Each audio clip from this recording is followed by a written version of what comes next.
Steubenville rape case saw a high school girl go to a party with a bunch of guys who were on a football team from one of the local high schools.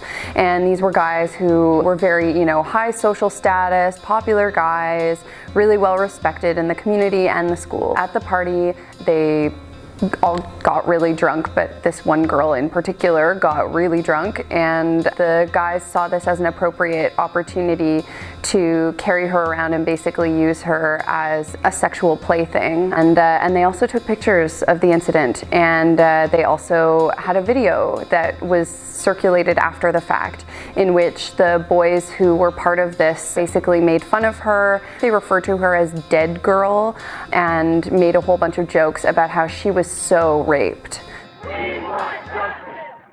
How do you feel on a dead girl? You want me any foreplay for dead? If it ain't wet now, it ain't ever gonna be. She's the 14th dead. She's deader than a doornail.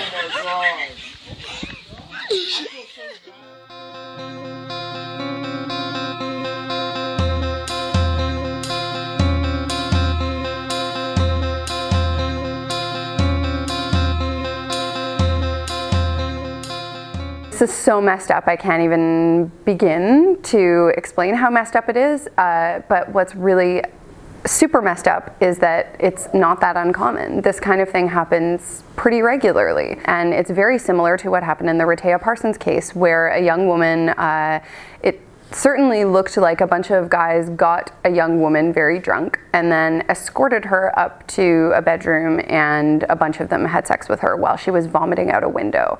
And while this was happening, one of the young men took a picture of his friend raping her, and he had his thumbs up in the picture. And in the Steubenville case, they had these photos of these young men holding this young woman by her limbs and like smiling at the camera like, hey, aren't we so cool? And when she went to get support, she was shut down by her school and by people that were supporting the football players. And we can see that in rape culture, how that enacts with sports players, right? How there's almost an investment by society in protecting abusers. Right? And that's a part of rape culture. It's about protecting abusers and shunning survivors and telling us to be quiet.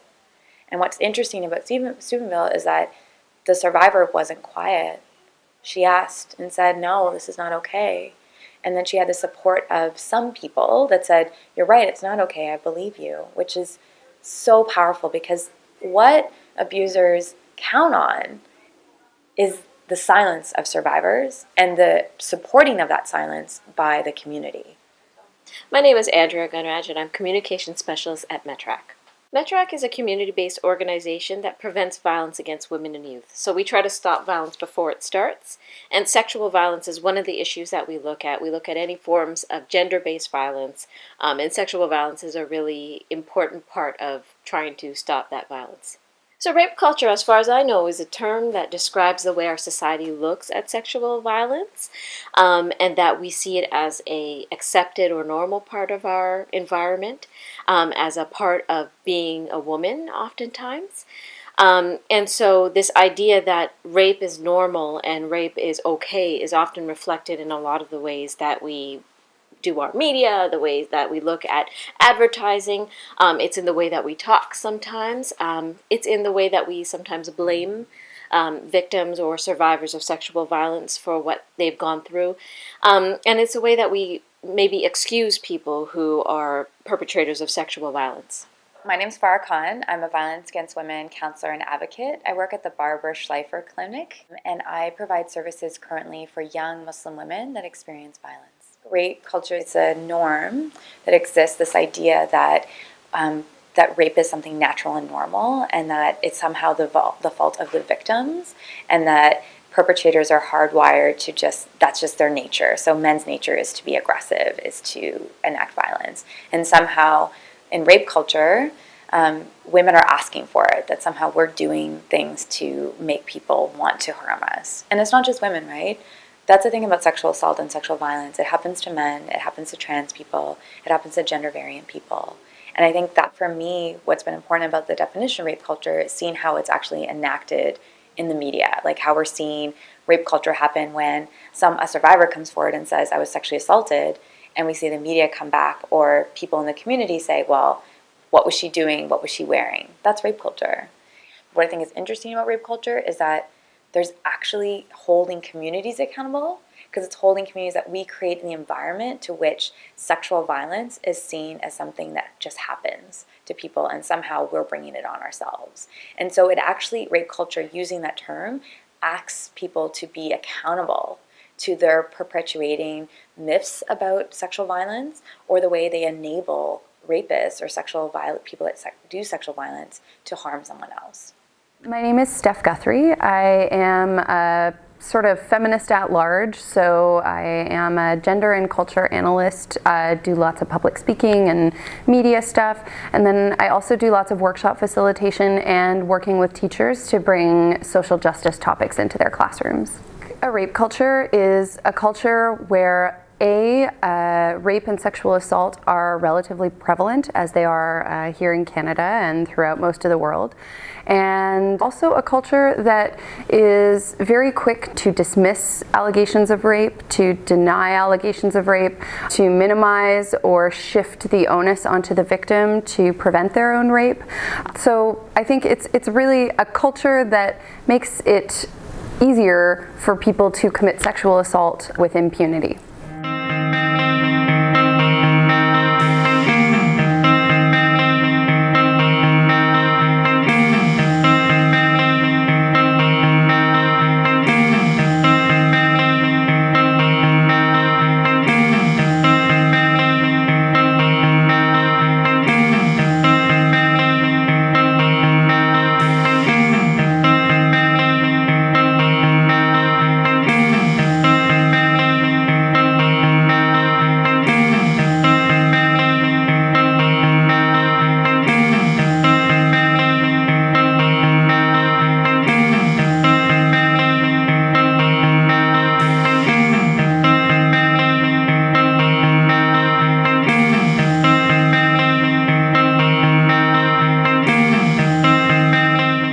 So the media teaches oftentimes that, one, that sexual violence is something that doesn't happen on the regular. And we know that it does, actually. We know that pretty much everyone that we know in our lives as women or gender nonconforming people or trans people or people have known someone or loved someone or have been the person that has been harmed.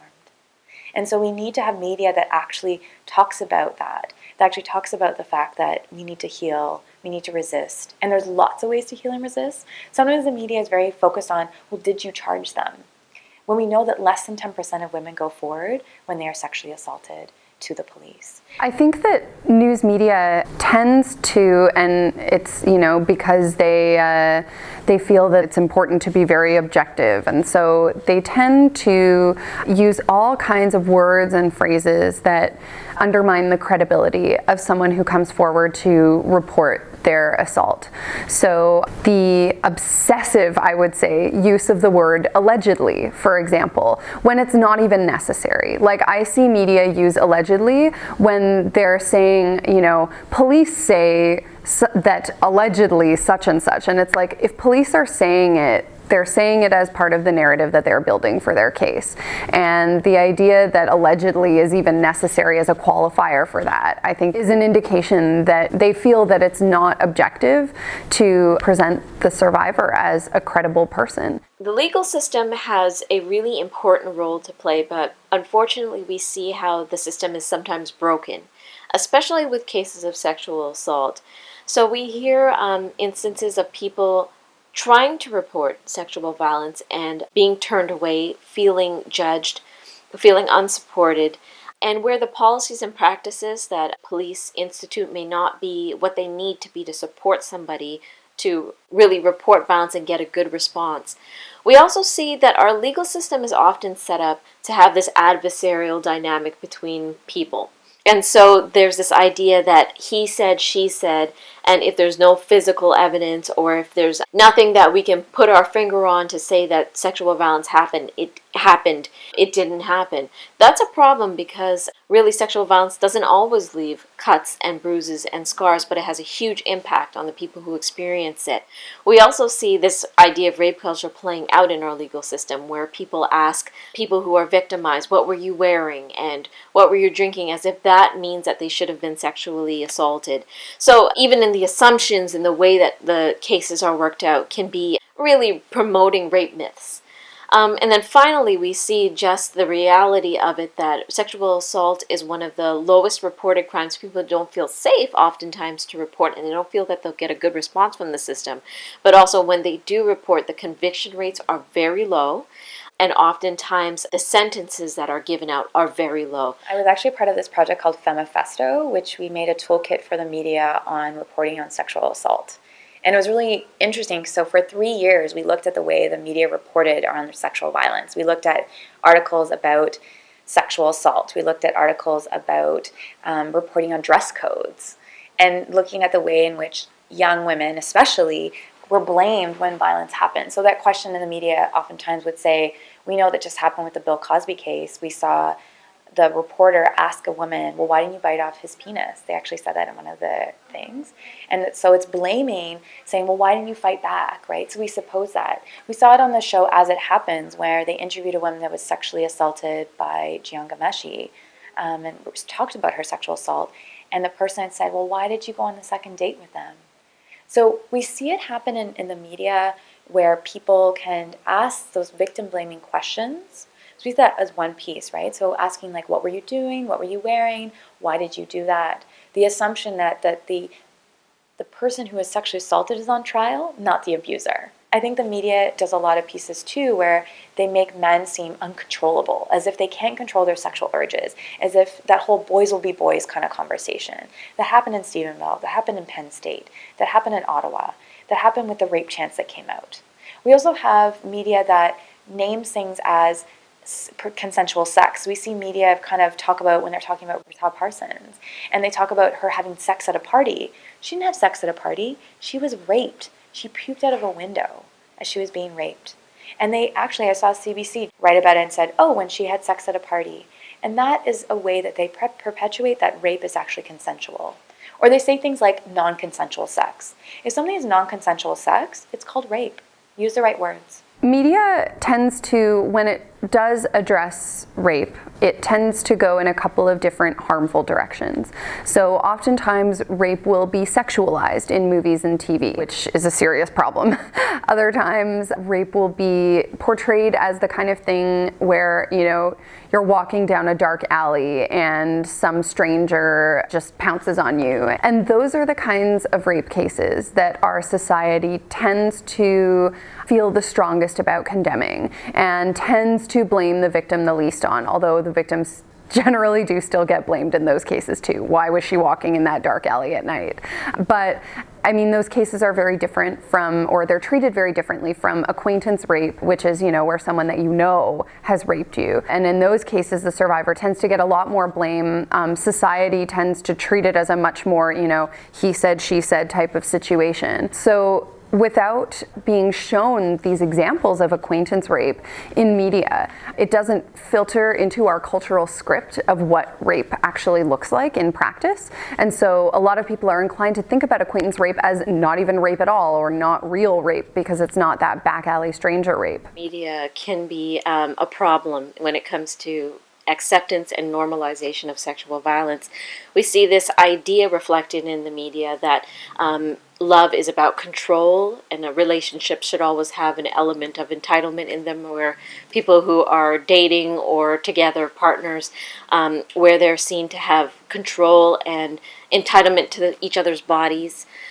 We see a lot of the time in the media this objectification of women, where women are seen as sex objects, and where men are seen as aggressive, whereas in our society, I mean, women and men are living full human beings. So it's kind of one-sided in the way that our media looks at relationships and individuals. And I think that the media really portrays this idea that Men have entitlement towards women's bodies, that sex is an exchange, not a decision between two people who care about each other or people who care about each other, but where there's an exchange. If I do this for you, if I buy you dinner, or if I spend a lot of money on you, then I deserve this, this, and this. And also, media can really show a lot of acceptance for the idea that women should be blamed for what they're wearing. So sometimes that's kind of the underlying subtext in a lot of the things that we see on TV, for instance, where women are shown to be scantily clad and then they get sexually harassed or assaulted, and that's seen as okay, or one leads to the other.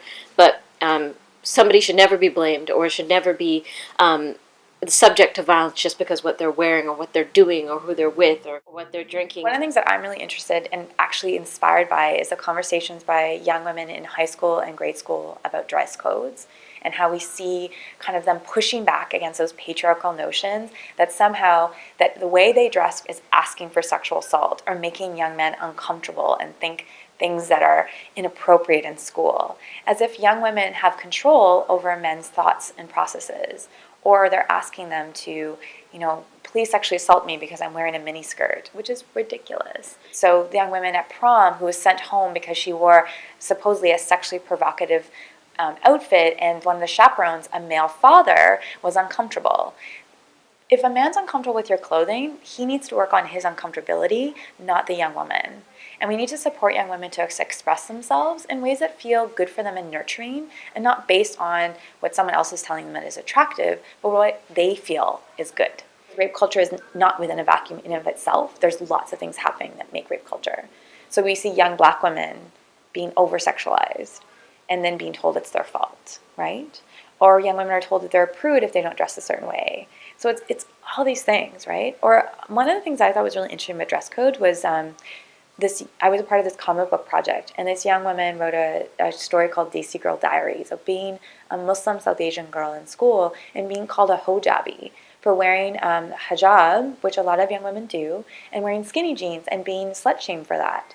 We have to expand also the definition of who gets slut-shamed and who gets blamed. A big part of rape culture is these sets of assumptions and beliefs and stereotypes that we have about particular groups of people, whether it's women or in particular racialized women. So there are some stereotypes about different groups of racialized women that make it easier for people, for men or whomever, to justify using those particular women as outlets for their sexual aggression. Sometimes racialized women are seen as all the more available for sex, that they are somehow sexually available because of their history, because of their communities, because of their background, and that there's a sense that they're disrespected all the more because they're not only facing sexism because of their gender, but they're also facing racism. Black women are often perceived to be hypersexual and always sexually available. And so, if a black woman is raped or a black girl is raped, a lot of people will, have a hard time imagining that she could have been raped because isn't she always up for it?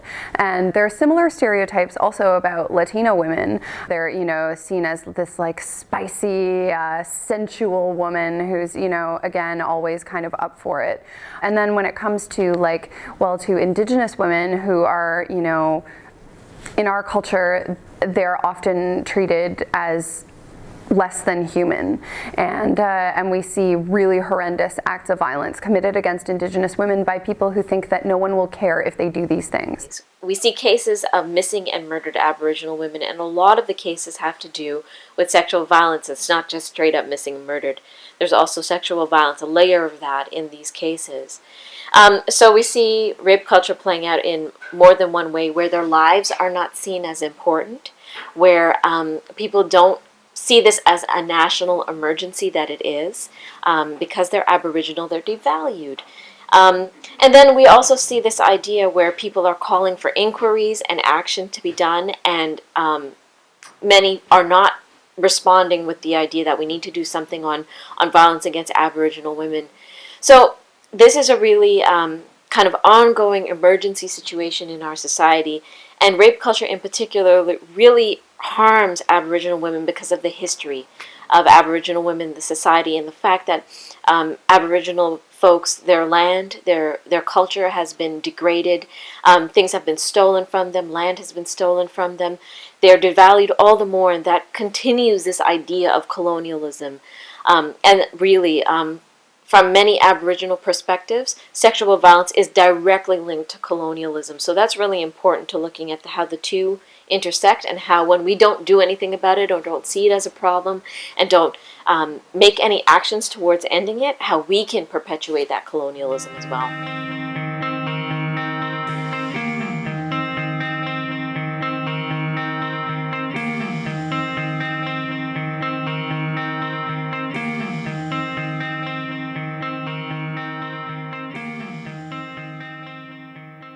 Social media oftentimes is used by abusers and people that collude with abusers. So people that were maybe bystanders or people that actively participate in sexual violence by sharing photographs of rape victims or survivors, by mocking them. So we had the Jada Pose conversations that were happening on Twitter last year, where a young black girl, I think she was 15 or 16, was sexually violated at a party. And she was in a certain pose. They took pictures of her body.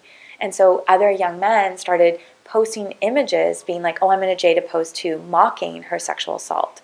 And so anytime people mock sexual violence and trivialize it, what they're saying to actually survivors that they know and love that are in their community, that they may not know have disclosed to them that they have experienced rape, they are telling us that, one, we can't trust them, because we can never disclose to them that violence happened to us, because they're reminding us that they'll make fun of it, that they'll think it's little, that they won't take it seriously. So that's a part about social media. Also, we see social media very oftentimes can vilify the survivor and ask the same victim blaming questions. It's your fault. What was wrong with her? What was she doing? She's doing this for attention. She's doing this for money. When we know that there's very small percentages of women that do false rape claims, right? And we also know that very few women come forward because of fear of being vilified by social media.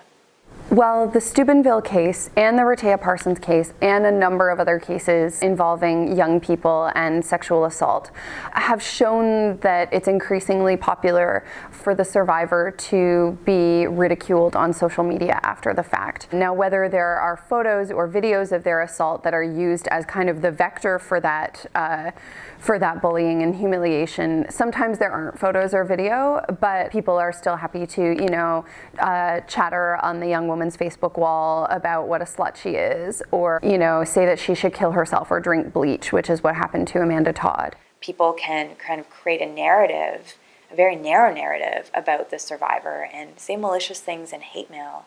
We know that in social media, women who speak out sometimes against violence, so we see that in Gamergate, right? That was happening on social media against that whole conversation. We see the call for action from sometimes men and their allies that those women should be raped. I've had people send tweets to me that ask for the violence to happen against me when I speak out against violence. What we see is really messed up in social media too is that it's easily shareable, the images and stories, and the perpetrator can shape that conversation sometimes. So we see that in Giangameshi, where he releases this letter and instantly is able to kind of he tried and failed, obviously, to shape the conversation about violence that he had enacted. So he said things like jilted girlfriend, and kind of painted this picture of these crazy women that were obviously out to get him, and harm him and make him the victim when he wasn't.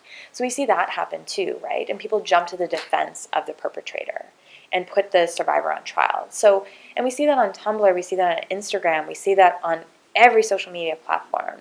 And we see an instant kind of way that survivors feel very fearful of telling their stories. Social media has for sure become a space where the degradation and the humiliation of the assault can continue indefinitely and be participated in by many, many other people. So that is in and of itself extremely dangerous and definitely plays into rape culture.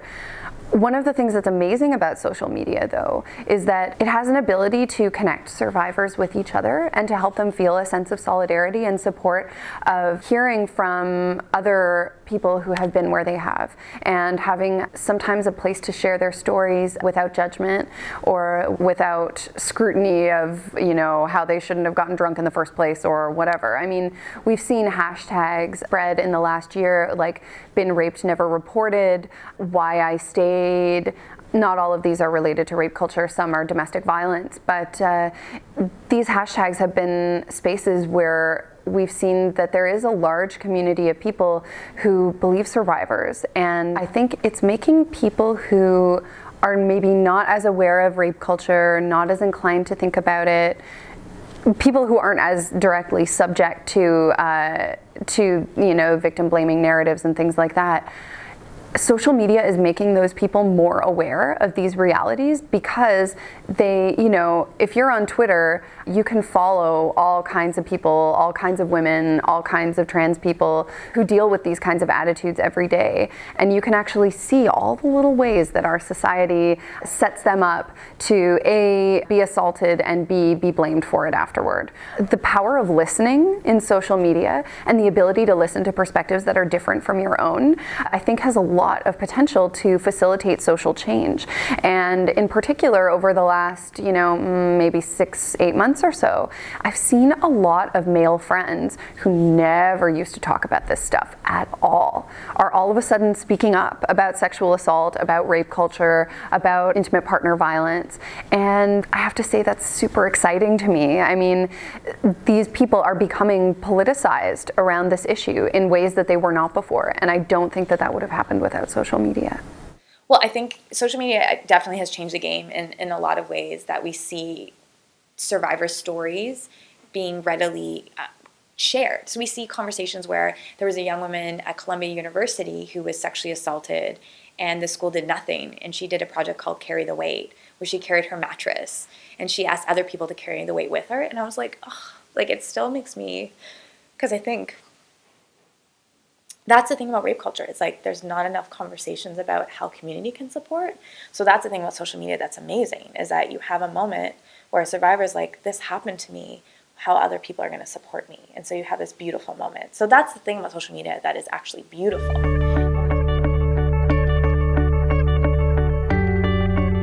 I think one is we need to believe survivors. We need to create environments to where everywhere a survivor goes, that they're believed. That we need to unpack how we all participate in rape culture, how, from jokes, from the way we create media, from the way in which we talk to each other, from the way our schools and educational institutions blame girls for sexual violence by doing ridiculous dress codes, from the way our court systems actually support perpetrators more than they support survivors. So we need to actually do above all those things. Pushing back against the ways that our friends might casually refer to someone they find attractive in an objectifying way. For example, refer to dating and flirting and hooking up as like game, and it's a game that you're playing and you're a player, and all of these kinds of attitudes. I think they really create this mentality that like women are not players in that game too. They're like the prize that you get at the end. And that sort of mentality encourages people to think of women as less than human. So there's definitely things we can do to end rape culture and make a different society, build a society where consent is really important and seen as a really key part of relationships. And I think one of the things that we really feel is important is starting from an early age to talk about consent, talk about relationships, healthy relationships, defining what it looks like, and not just defining the problem, but defining what the good stuff looks like. So we believe that this needs to happen from day one. It has to happen with parents, and it has to happen in schools as well. But unfortunately, our sex ed curriculum and most of the people who deliver it tend to be really uncomfortable discussing a topic like pleasure and desire with teenagers, because sex is this bad thing. Sex is a taboo. Sex is something you shouldn't be doing. So nobody wants to acknowledge the pleasure and desire side of that equation. But I think without that, I don't think you can have a meaningful conversation about consent.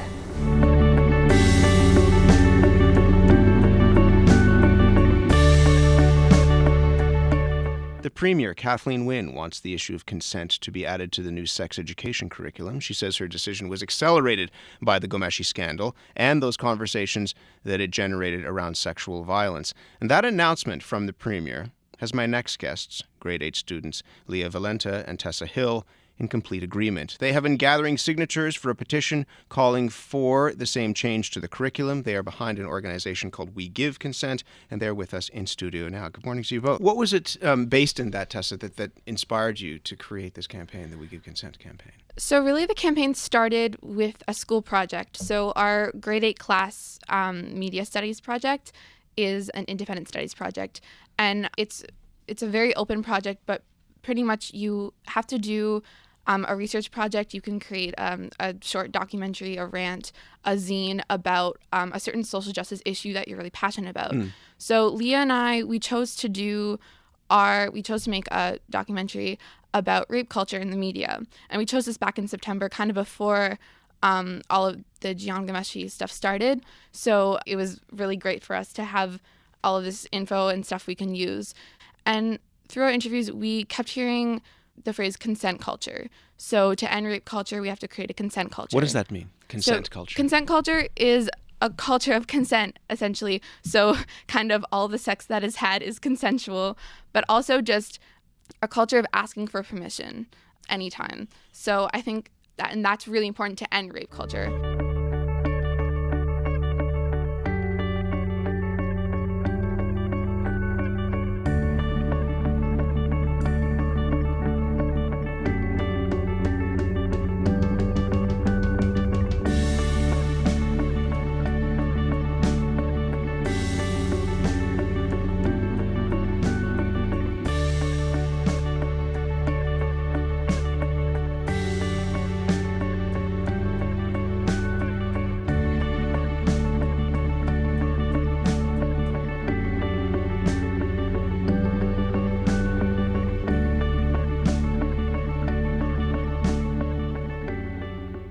I'm Liz Sandals. I'm the Minister of Education for Ontario. The curriculum historically hasn't really talked about relationships. The curriculum has talked about being sexually active or abstinence. It's talked about contraception. It's talked about pregnancy. But it hasn't really talked about what does a healthy relationship look like. So if the curriculum isn't framed in the terms of, here are the actual health issues you need to know about, but you also need to know about these emotional and relationship issues. In large part, it's actually a lot of the emotional and relationship discussion that's actually new to the curriculum. I must admit that I just find it weird that people wouldn't want consent in the curriculum. Like it actually, once you've said we need to talk about relationships, then talking about consent is actually kind of a no-brainer. So not wanting consent in the curriculum, to me, I just don't get that. The updated curriculum will contain deeper learning related to a host of important issues: healthy relationships, consent, mental health, online safety, and the risks of sexting.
women for taking photographs of themselves, not blame young women for having partners, not blame young women for being sexually aware or participating in sexual acts that is consensual. We have to really look at that piece too, right? And not blame young women if they were drinking. I don't know about you, but for me, I grow very tired of having to constantly deal with a barrage of blame that young women get.